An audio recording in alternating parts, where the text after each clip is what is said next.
देखिए हमारे शास्त्रों में 3 प्रकार के तीर्थ बताए गए हैं। पहला है स्थावर तीर्थ, जो तीर्थ अस्थायी रूप से एक जगह पर स्थित है, जैसे तीर्थराज प्रयाग है, काशी मथुरा वृंदावन हरिद्वार आदि तीर्थ हैं, ये स्थावर तीर्थ हैं। और दूसरा जंगल तीर्थ होता है और तीसरा आग तीर्थ होता है। जंगल तीर्थ से कहते हैं जहाँ पर कोई सत्संग कथा प्रवचन चल रहा है, वो जंगल तीर्थ होता है। जैसा कि रामचरितमानस में कहा गया है कि मुद मंगलमय, अरे मुद मंगलमय, अरे संत समाजो, अजनु जड़ जंगम तीरथ राजू। कहते कि जन्म जड़ जंगम तीरथ राजू, ये जंगम तीर्थ है। इसी जंगम तीर्थ के द्वारा हम आग तीर्थ से पहुँचते हैं। तीसरा होता है आग तीर्थ या मानस तीर्थ। जंगम तीर्थ के द्वारा ही हम तीर्थराज प्रयाग काशी मथुरा वृंदावन के बारे में जानते हैं, अर्थात हम सत्संग में ही जानते हैं कि कौन से तीर्थ का क्या प्रभाव है। और जो इस जंगम तीर्थ में स्नान करता है वह मानस तीर्थ पहुँचता है। भगवान की भक्ति के द्वारा ध्यान साधना जप तप के द्वारा मानस तीर्थ में स्नान करता है। गरु पुराण में आता है कि यह स्नाति मानसे तीर्थे सयाति परमाम गति। जो मानस तीर्थ से स्नान कर लेता है वह परम गति को प्राप्त करता है। मानस तीर्थ माने मतलब होता है शरीर से भी आत्मा का अनुभव करना ही मानस तीर्थ है। या भगवान राम का कृष्ण का शिव का प्रत्यक्ष दर्शन, या ध्यान के द्वारा जान चंदन लगाते हैं यहाँ पर अपने देव का दर्शन, ये मानस तीर्थ कहा जाता है। ये मानस तीर्थ अंतिम तीर्थ होता है। जिस तीर्थ में स्नान कर लेता है एक बार तो मोक्ष की प्राप्ति करता है। ये जंगम तीर्थ जहाँ हम आप बैठे हुए हैं, ये जंगम तीर्थ है। यहाँ पर आने का बहुत बड़ा महत्व है। यानी सत्संग में आने का, कथा में आने का बहुत बड़ा महत्व है। तात स्वर्गय पवर्ग सुख, देखिए रामचरितमानस में ही कहा गया है कि तात स्वर्गय पवर्ग सुख, अरे धरई तुलाई त्वयंग, अतुलन ताहि सकल मिली, अजव सुफल सत्संग। कहते कि हे तात स्वर्ग अपवर सुख, स्वर्ग और अपवर अतीत मोक्ष के सुख को एक तरफ रख दिया जाए। अतुल लताएं सकल मिली, जो सुख लव सत्संग। कहते कि थोड़े समय का जो सत्संग का फल है वह जो है स्वर्ग और मोक्ष के फल से अधिक बड़ा है। इतना सत्संग का महत्व बताया गया है। यानी सत्संग में आने का, कथा प्रश्न सुनने का इतना बड़ा महत्व है। एक कथा की है कि एक बार विश्वामित्र जी वशिष्ठ जी के आश्रम में गए, और वशिष्ठ के आश्रम में जब गए तो वशिष्ठ ने जो है उनको सत्संग का फल दिया, कुछ समय के सत्संग का फल दिया। क्योंकि कोई अतिथि जाता है तो कुछ से दिया जाता है। अब आजकल रुपया पैसा दक्षिणा दिया जाता है, पहले जाने में इसी महर्षि के तब का फल देते थे। तो वशिष्ठ ने सत्संग का फल दिया। फिर एक बार जो है वशिष्ठ जी गए विश्वामित्र के पास, तो विश्वामित्र ने अपने सैकड़ों वर्षों के तपस्या का फल दिया। जो घोर किए थे सैकड़ों वर्ष, उस तपस्या का फल दिया। और ये कहा कि वशिष्ठ से कहा कि देखिए आपने हमको तो सत्संग का फल दिया था, हमने आपको सैकड़ों हजारों वर्ष के तप का फल दे दिया। वशिष्ठ ने कहा कि देखिए ईश्वर, हमारा फिर भी हमारा जो फल है आपके फल से उत्तम है, अधिक है, आपने कम ही दिया है। विश्वामित्र ने कहा कि आपने सत्संग का फल दिया, हमने अपने सैकड़ों वर्षों के तप का फल दिया, फिर कैसे कम है? ये तो असंभव है। इसका निर्णय करने के लिए ब्रह्मदेव के पास गए। ब्रह्मा जी ने कहा कि भाई मैं इसका निर्णय नहीं कर सकता हूँ कि किसका फल ज्यादा है। कहा इसलिए आप लोग शेषनाग के पास जाइए, वही निर्णय करेंगे। शेषनाग के पास गए और ये बात बताई कि देखिए इन्होंने जो है हमें सैकड़ों हजारों उसके तब का फल दिया, हमने इन्हें सत्संग का फल दिया, कौन बड़ा है इसमें। इसका निर्णय हम कहकर नहीं कर सकते हैं, प्रमाण आपके सामने रखते हैं, आप लोग खुद समझ लीजिए। कहा कि ठीक है।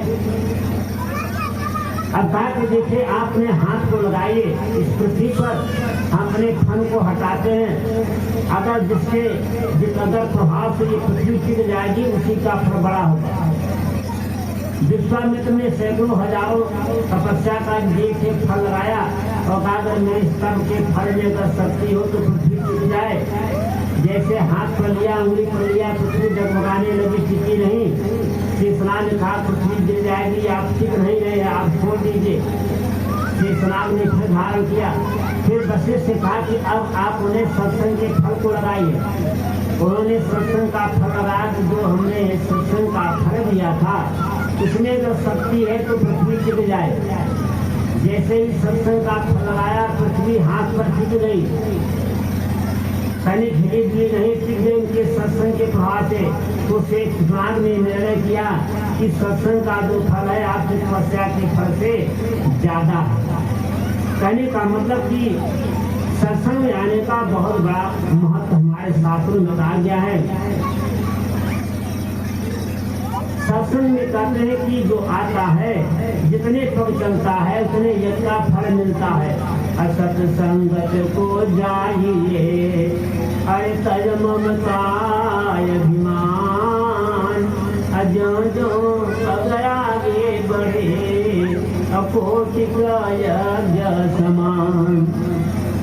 कहते सत्संग में जाना चाहिए, तज ममताभिमान, ममता मोह को छोड़कर। अभिमान का मतलब ये अभिमान रहता है कि अरे क्या कथा करेंगे, हम सब कथा जानते हैं, रामायण गीता भागवत सब पढ़े हैं, अब अधिक क्या बताएंगे, कौन सी कथा है सब जानते हैं, ये अभिमान है।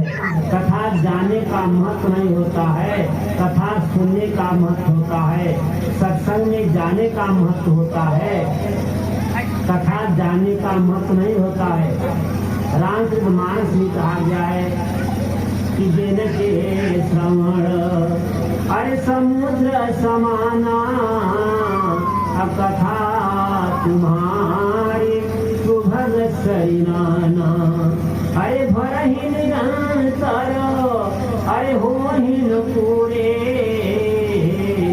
अतिन करौर तुम गृहरूरे। कहते जिनके श्रवण समुद्र समाना, कथा तुम्हारी सुभग सरिना, जिनके कान समुद्र के समान है और हे प्रभु आपकी कथा नदियों के समान हो, भरा ही निरंतर हो पूरे। और ये नदी की जो कथा है कान की समुद्र को लगातार भरते रहें, कथा लगातार कथा सुनते रहें, फिर विकृति न हो कथा से, उसके हृदय में आपका वास हो, ऐसा वरदान मांगा था ईश्वर ने। और भगवान राम ने वरदान भी दिया था। कहने का मतलब कि कथा श्रवण करने का महत्व है, जानने का महत्व नहीं है। अब कोई अलग रामायण नहीं है, न कोई अलग से गीता है, न भागवत है, न पुराण वेद है, सब है तो वही।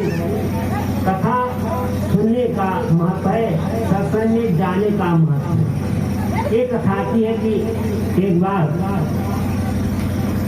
जय राशि यज्ञ कर रहे थे। यज्ञ में तमाम साधु महात्मा लोग आए हुए थे। उनका नियम था कि जो भी यज्ञ में आता था उसे भोजन प्रसाद की पूरी व्यवस्था रहती थी। सायंकाल हुआ, युधिष्ठिर ने अर्जुन को बुलाया था, अर्जुन जाकर के देखो कि कोई साधु महात्मा संत ब्राह्मण कहीं यहाँ पर भूखा तो नहीं है। अगर कोई भूखा होगा तुम्हारा यज्ञ का फल अधूरा हो जाएगा। अर्जुन जी गए, पता लगाते लगाते देखा कुछ महात्मा लोग बाहर बैठे थे। यज्ञ मंडप से, वो प्रसाद नहीं लिए थे। अर्जुन गए और हमने विनय किया, कहा चले प्रभु आप लोग प्रसाद लीजिए। माता ने कहा कि बताए कि आपके महाराज का ये कौन सा यज्ञ है? आज तो पहला यज्ञ है।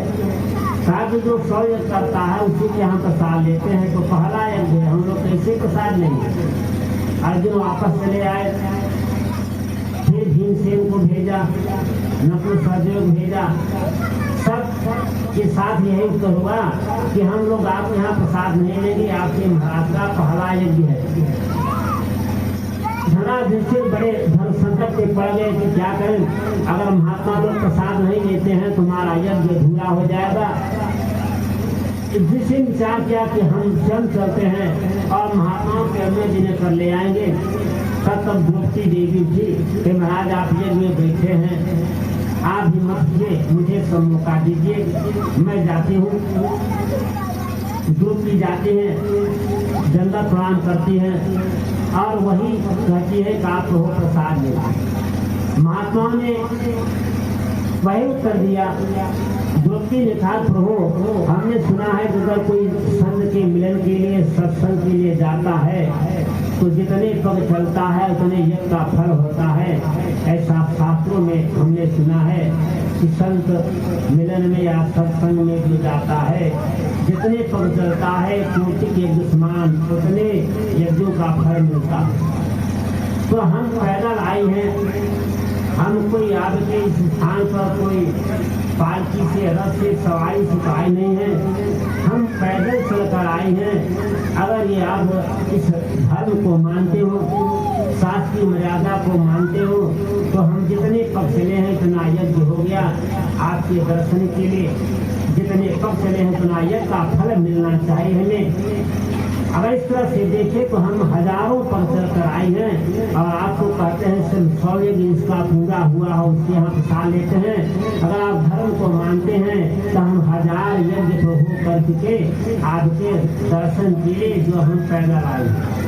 महात्मा बड़े प्रसन्न होते हैं, कहते हैं धन्य देवी, जिसके हाथ जैसी सती साथी स्त्रियाँ होती हैं उनका सर्वत्र विजय ही होता है। हम आपकी बात मानते हैं। और महात्माओं ने जाकर युधिष्ठिर के रात्रि में प्रसाद लिया। कहने तात्पर्य है कि सत्संग में आने का, कथा श्रवण करने का महत्व होता है, कथा जानने का महत्व नहीं होता है। जानते तो सभी हैं कथाओं को, ऐसी बात नहीं है कि कौन सी कथा कोई नहीं जानता है, ये बात नहीं है। कथा सब जानते हैं, परंतु श्रवण करने का बड़ा ही महत्व हमारे शास्त्रों में बताया गया है। आइए अब हम कल की कथा की जो श्रेणी में कथा कर रहे थे उस कथा में हनुमान जी महाराज कथा हम कर रहे थे। कल कथा में हनुमान जी महाराज भीष्म के पास पहुंच चुके थे और हम कथा में बताया कि जो है सज्जन साधु और संत में क्या अंतर होता है। यानी सज्जन साधु से कहते हैं जिसके जीवन का मुख्य उद्देश्य परमात्मा की प्राप्ति होती है।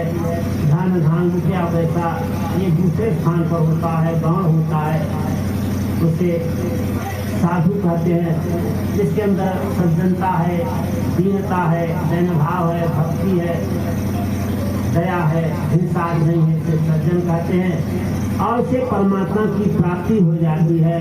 जो भगवान का दर्शन कर लेता है उसे संत कहते हैं। अब उन्हें भाव भरोस हनुमंता जिन हरि कृपा मिले नहीं संता।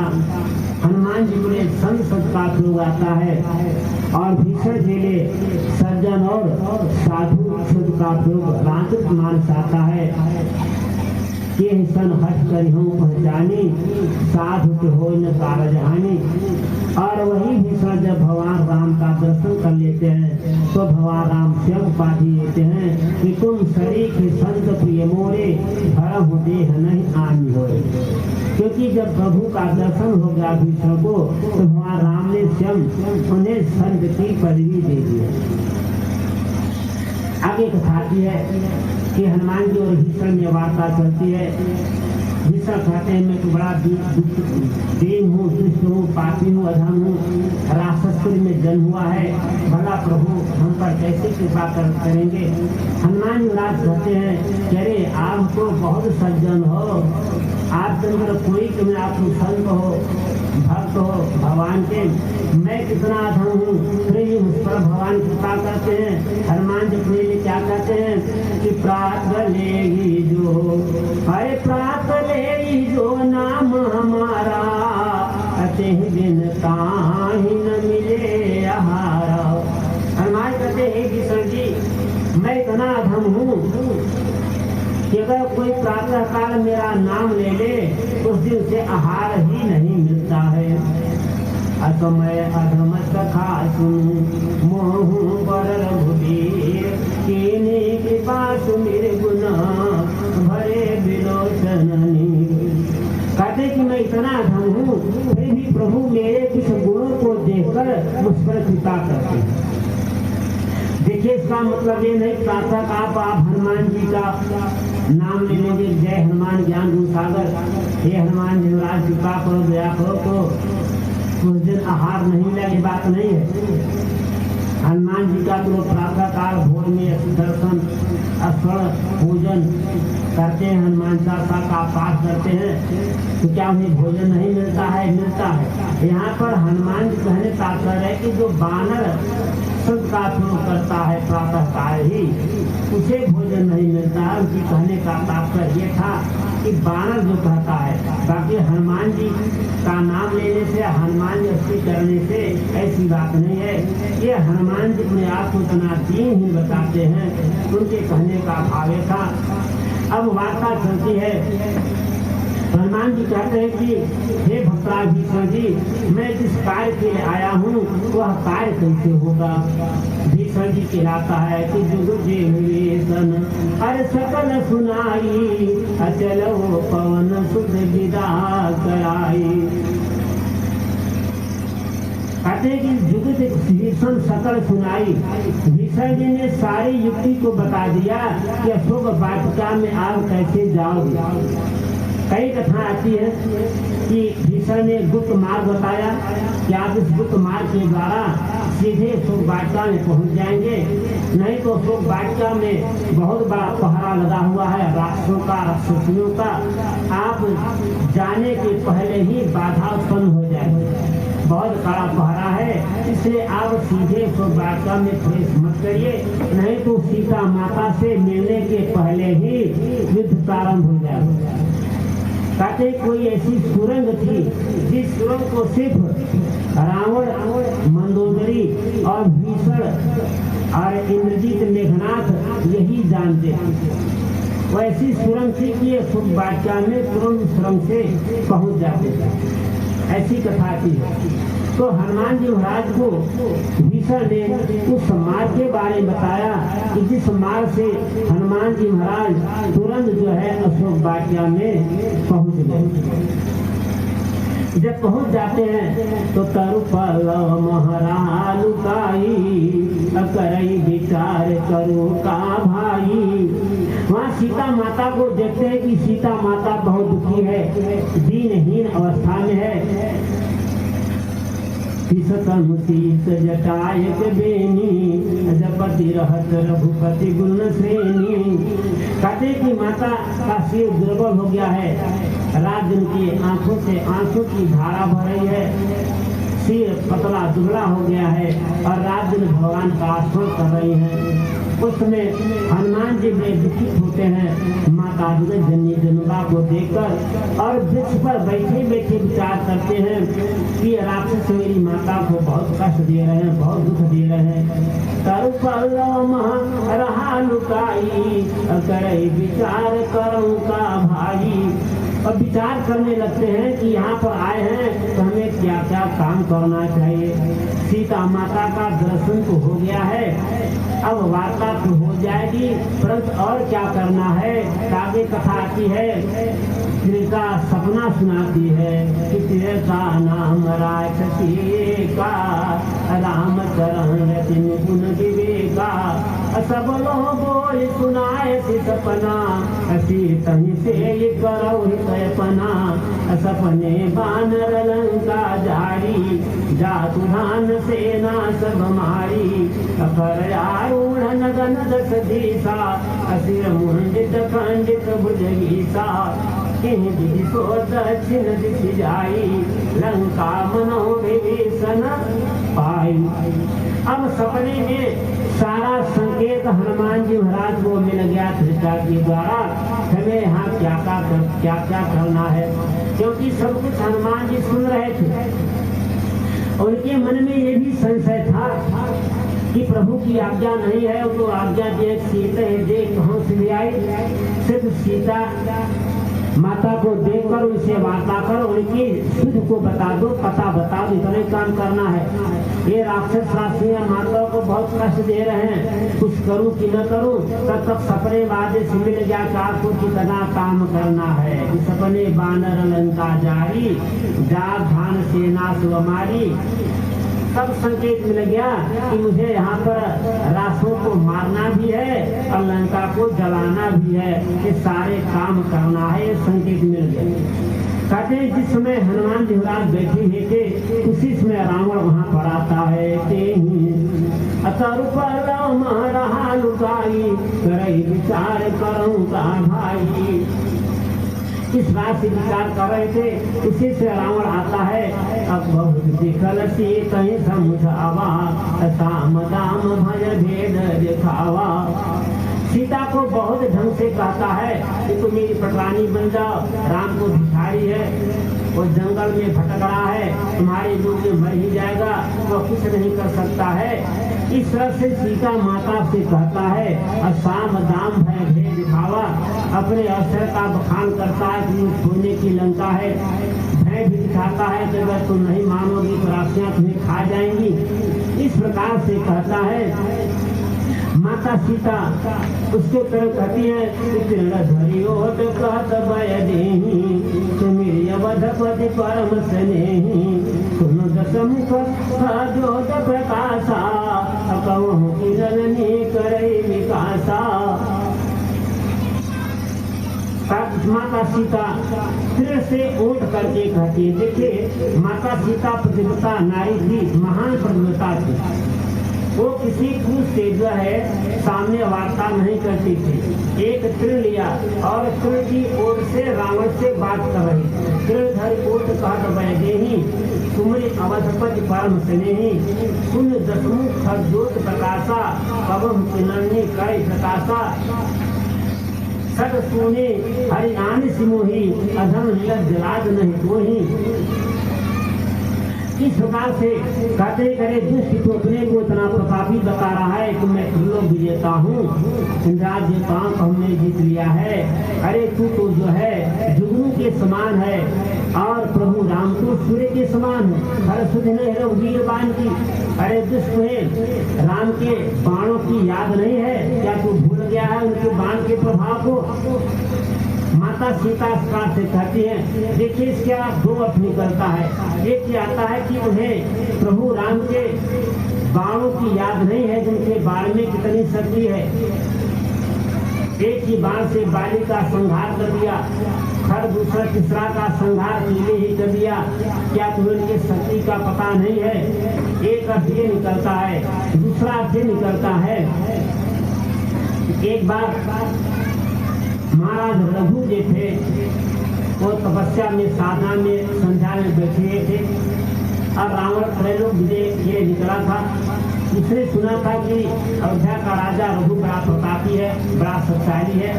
वो जीतने के लिए गया और महल में जाकर के रघु महाराज रघु को जो है पुकारने लगा कि बाहर निकलो, मुझसे युद्ध करो, अगर क्षत्रिय हो तो बाहर निकलो और युद्ध करो। वहाँ के जो सेवक थे बताया कि इसमें महाराज रघु जो है वो महल में नहीं है, वो सरयू के तट पर संध्या बंदन पूजन करने के गए हुए।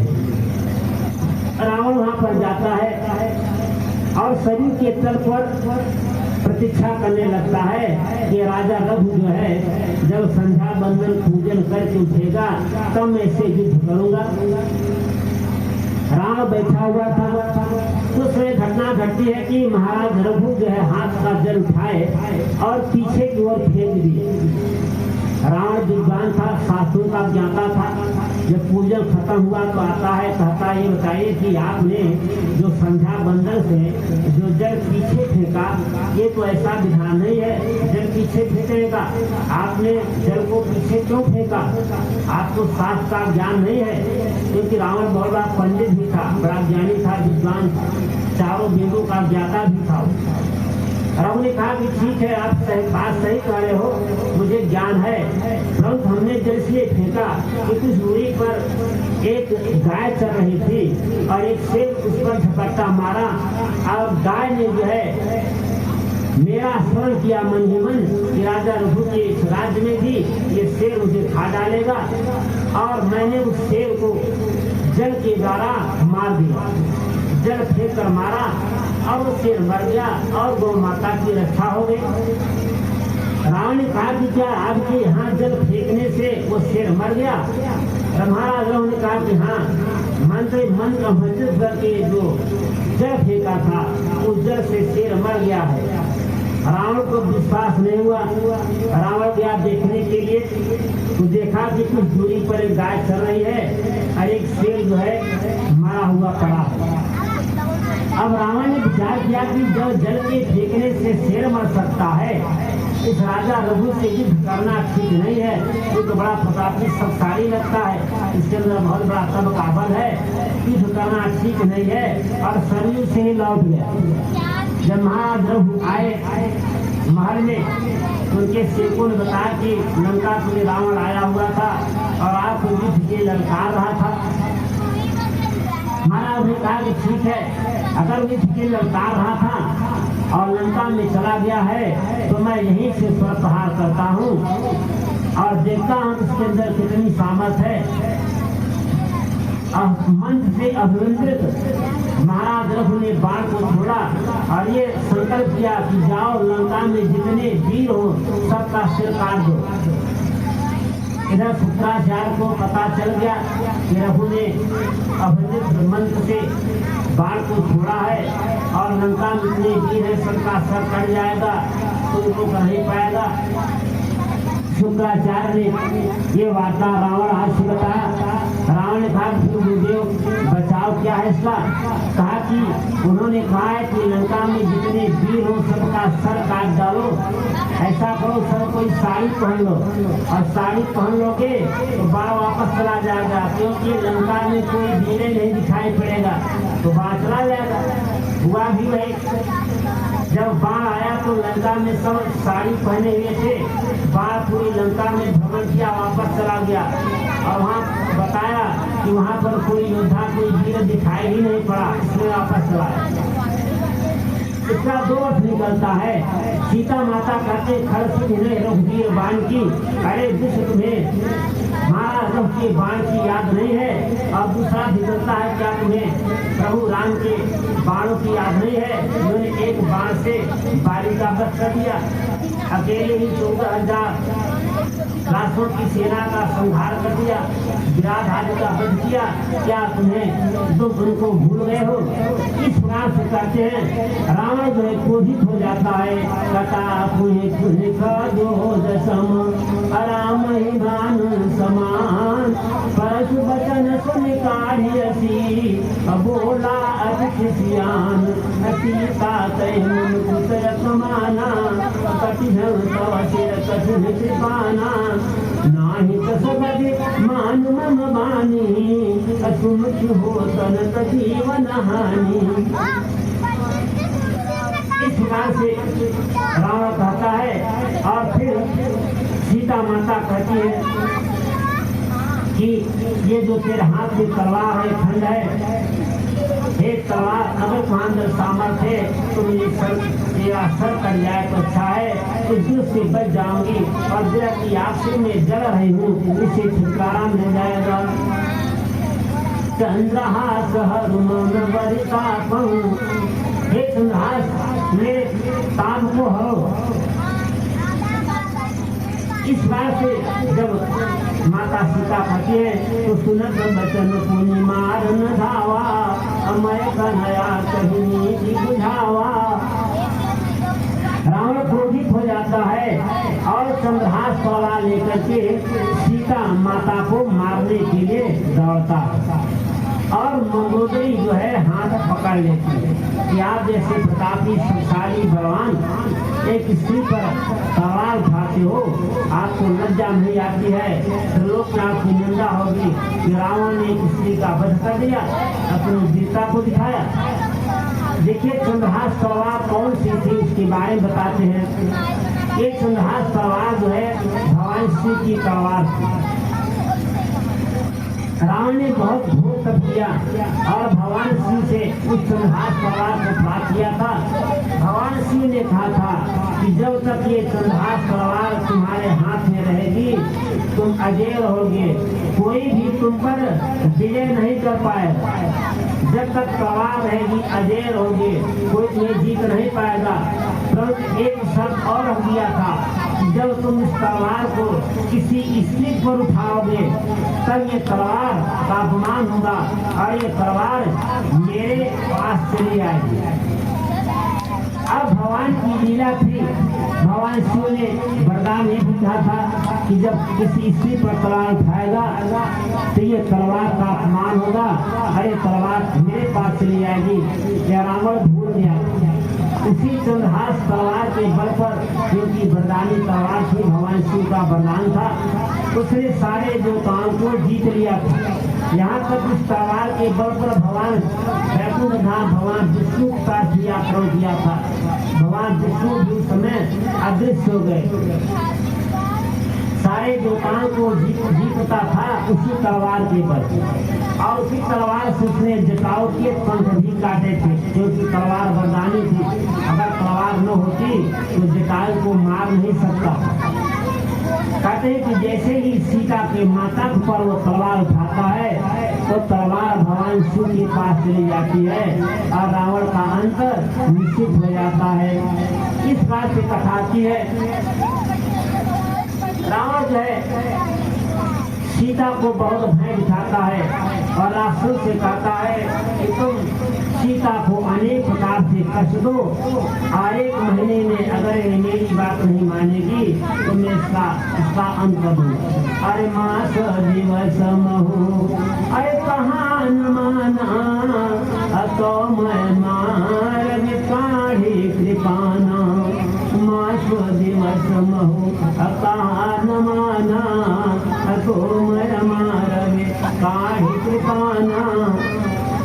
राम कहता अगर 1 महीने के अंदर ये मेरा कहना नहीं मानती है तो मैं सिर को काट दूंगा।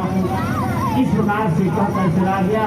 इधर राक्षसियां सीता माता को बहुत त्रास देने लगी, अनेक प्रकार के रूप भयंकर रूप बनाती, त्रास देती। कोई कटा हुआ सर रख देती थी, कोई मांस फेंक देती थी, कोई भयंकर रूप बनाकर सीता को खाने के लिए दौड़ती थी। इस प्रकार से सीता माता को बहुत त्रास देने लगी। जितना त्रास देने लगी वहाँ पर भीषण की बहन श्वेता थी।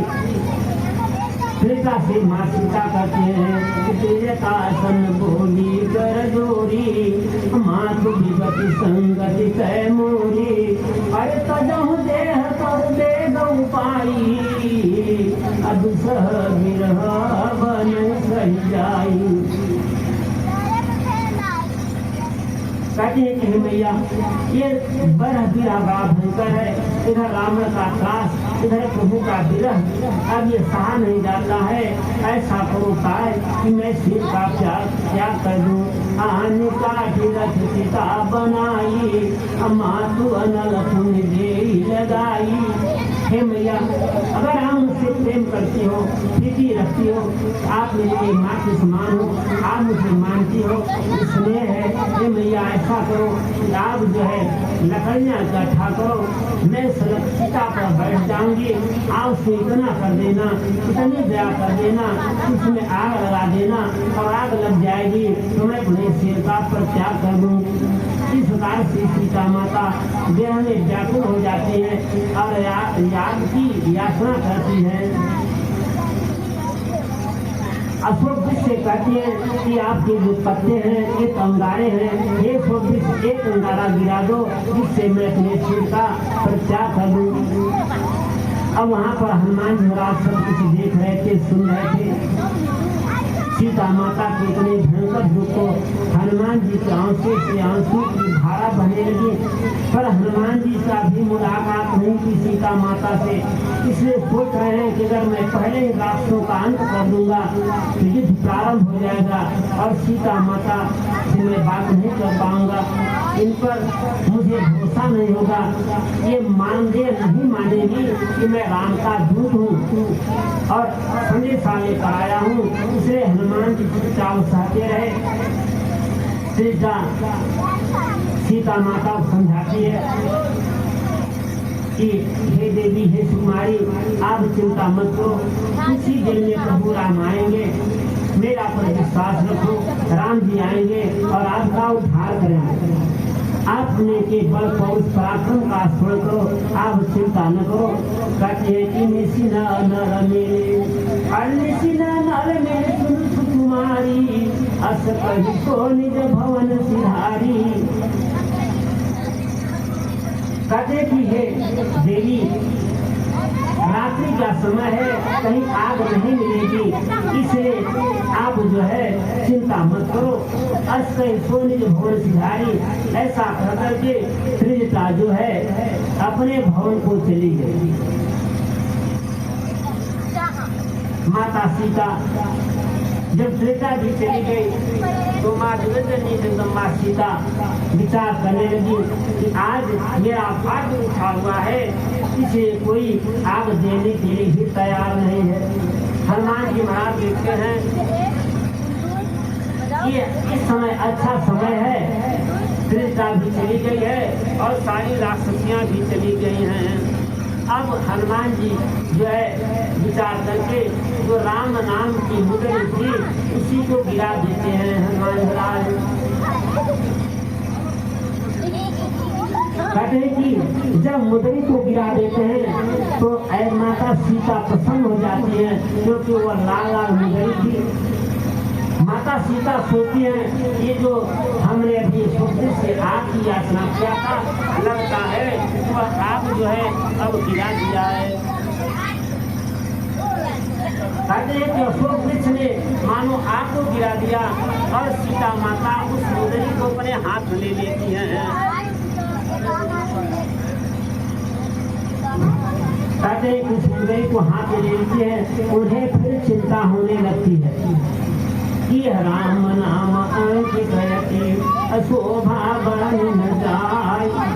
कहते हैं कि जो राम नाम से अंकित थी मुद्रिका हो और उसकी अच्छी शोभा की और देखकर प्रसन्न होती है तो प्रभु की मुद्रिका है, फिर सोचती है कि ये मुद्रिका यहाँ पर आ कैसे सकती है, कैसे आएगी। फिर कहती है कि माया सरच नहीं जाई, अजीत घुसक अजय रघुराई। नाना विचार कर नाना, मधुर वचन बोलो हनुमाना। कहते कि जब मुद्रिका आज गिर जाती है, सीता माता मुद्रिका को लेती है, बड़े प्रसन्न होती है और फिर विशाल उत्पन्न होता है, दुख उत्पन्न का। वो सोचती है कि मुद्रिका यहाँ पर ऐसे आ नहीं सकती है और ये माया से रची नहीं जा सकती है। अगर कोई राम को मार कर ले आया होगा तो प्रभु राम अजय हैं, उनको कोई मार नहीं सकता है। जी की को सके अजय रघुराई, माया के सरह रच नहीं जाई। कि माया से ऐसी मुद्रिका बन नहीं सकती है और प्रभु अजय है, कोई मार नहीं सकता है, फिर मुद्रिका यहाँ पर कैसे आई। फिर हनुमान जी उसी समय कहते हैं कि मैया यह मुद्रिका माँ तुम रानी, दीन राम तुम कह सहदानी। नर बानर संग कैसे, भई कथा भई संगति जैसे। जब मुद्रिका को देखकर माता चिंता करती है तो हनुमान जी कहते हैं मैया अब चिंता मत करो, यह मुद्रिका मैं ही लाया हूँ, मैं राम का दूत हूँ, मेरा नाम हनुमान है।